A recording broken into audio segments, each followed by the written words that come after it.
Hablemos de Venezuela. El pasado 3 de enero hubo una intervención militar en Caracas para detener al presidente Nicolás Maduro y su esposa Cilia. Esta intervención la realizó Estados Unidos. Fue una intervención únicamente para la sustracción, secuestro del presidente Nicolás Maduro. En la actualidad quedó como interina la presidenta Delcy Rodríguez, quien era la vicepresidenta. Delcy Rodríguez es a su vez ministra de Hidrocarburos. De ahí que las negociaciones que Trump quiere hacer sobre el petróleo sean estratégicas con ella. El video de hoy se va a titular Lecciones para la lucha de clases, porque vamos a abordar un poquito de la historia del chavismo para ver cómo esto se ha extendido hasta nuestros días. El chavismo es un fenómeno político que surgió en torno a la figura de Hugo Chávez, quien fue un activista y líder político de los años 90 en Venezuela. Chávez se puso al presidente Carlos Andrés Pérez, haciendo varias revueltas. La principal es la que surgió en 1989, conocida como el Caracazo, en la cual hubo una revuelta civil donde hubieron diferentes saqueos, diferentes revueltas de la población porque querían la destitución del presidente Pérez.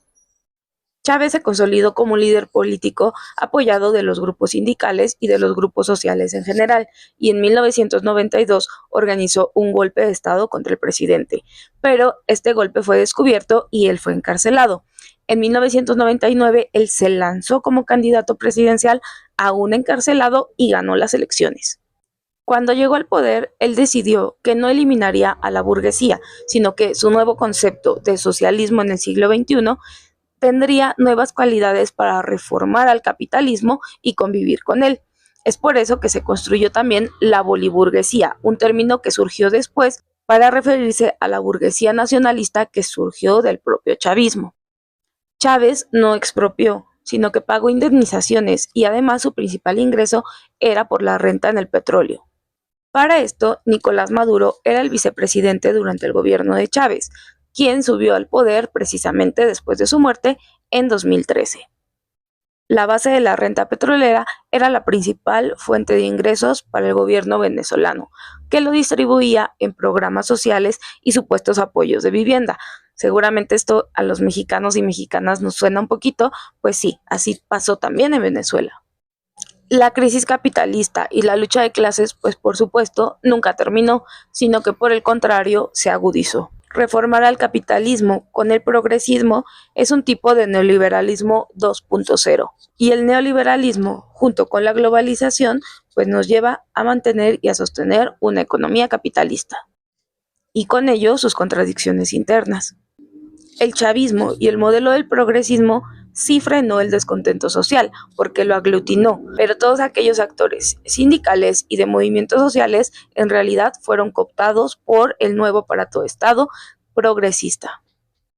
La existencia de la boliburguesía y de la burguesía secas en Venezuela nos refleja el fracaso de un modelo político. Ese autodenominado socialismo del siglo XXI y la autodenominada también revolución bolivariana no tiene nada de revolucionaria. El chavismo se caracteriza por haber sido un frente popular. Esto significa que es un frente policlasista que aglutinó a diferentes fracciones y a diferentes sectores de la población, pero únicamente para frenar su descontento, no para resolver las crisis de desigualdad que el capitalismo tiene en sí mismas. Y al estar centrado en la figura de Hugo Chávez, podríamos decir que es el símil a lo que Marx denominó el bonapartismo. Pero no dejemos de lado que también las Fuerzas Armadas, o sea, los militares, son parte crucial dentro de todo esto, porque Venezuela tiene un cuerpo antimotines y tiene varios cuerpos profesionalizados para la represión de la población. Lo que ocurrió el pasado 3 de enero es una ofensiva imperialista, pero realmente Estados Unidos y el imperialismo nunca se fue de Venezuela, sino que ahora vieron la oportunidad de retomar el control y lo hicieron.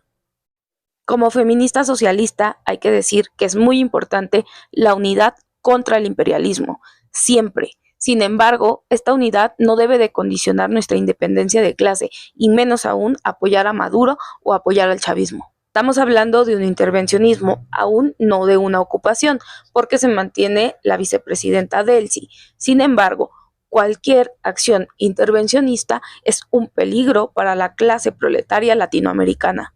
Todo lo que está ocurriendo también es una oportunidad histórica para la clase proletaria, quien debe organizarse y aprovechar esta situación para construir una dirección independiente. Es el momento de que la clase obrera se reúna para quitar a todos los líderes sindicales y a todas las cúpulas que habían sido cooptadas y que frenaron el paso de la revolución. Debemos hacer un llamado a una nueva asamblea constituyente. No debemos permitir la intervención gringa. Trabajadores al poder. Tenemos que radicalizar la lucha en pro del socialismo democrático, internacionalista, independiente. Se agotó el modelo chavista, pero no tenemos que negociar con el imperialismo.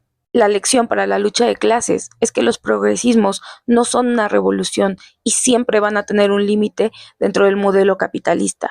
Por eso, lo que ahora necesitamos es realizar una expropiación real de los medios de producción de Venezuela, empezando por el petróleo.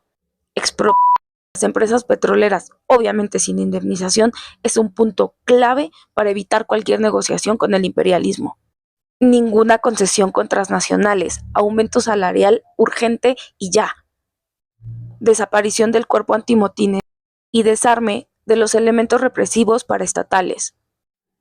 Venezuela socialista ya, por un internacionalismo revolucionario. Y les invito a leer el artículo completo sobre la historia del chavismo que escribimos Cristian García y yo, Fanny González, en 2017. Lo encuentran en mi sitio web aborterainsurrecta.com.